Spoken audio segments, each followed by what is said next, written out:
this woman, she's a freshman in college. Let's call her Ryder.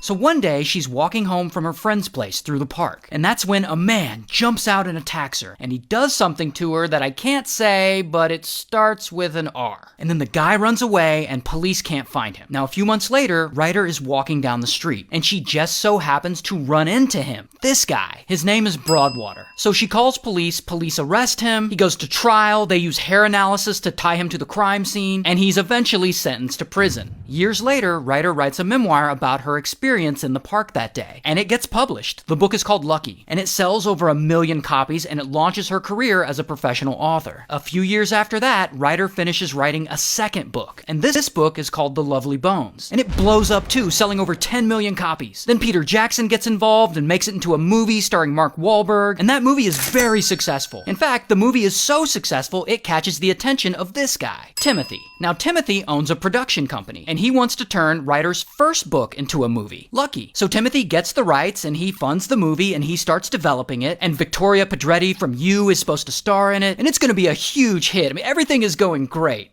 Until Timothy starts researching the book so they can properly turn it into a movie. And he notices a lot of things in this story aren't adding up. So what's not adding up? Well, let's back this up a bit.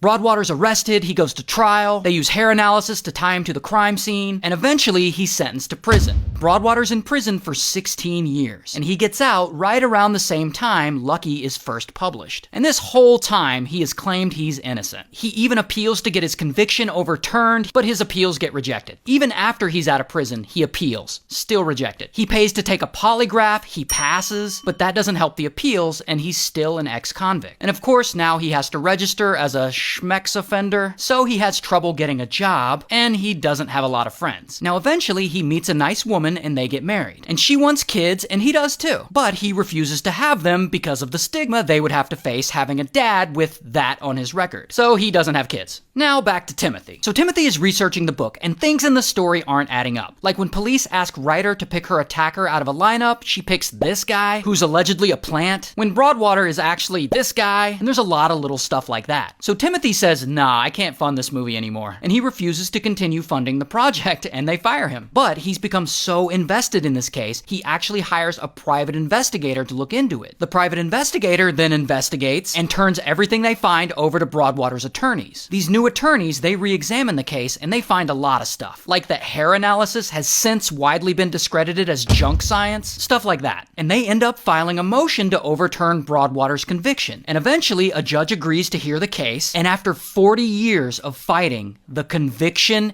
is finally overturned. So then, Ryder, of course, posts a written apology to Broadwater saying that she will forever be sorry. The publisher stops publishing the book, the movie's no longer in production, and Broadwater sues the state of New York for taking 16 years of his life away. Ultimately, the state settled with him for $5.5 million. And good for him. While Timothy and his production company are now making a documentary about Broadwater and his story called Unlucky. It's currently in development. And just to be clear, they concluded that Ryder had been assaulted that day, just not by Broadwater. And all this happened in Syracuse, New York, so shout out to New York.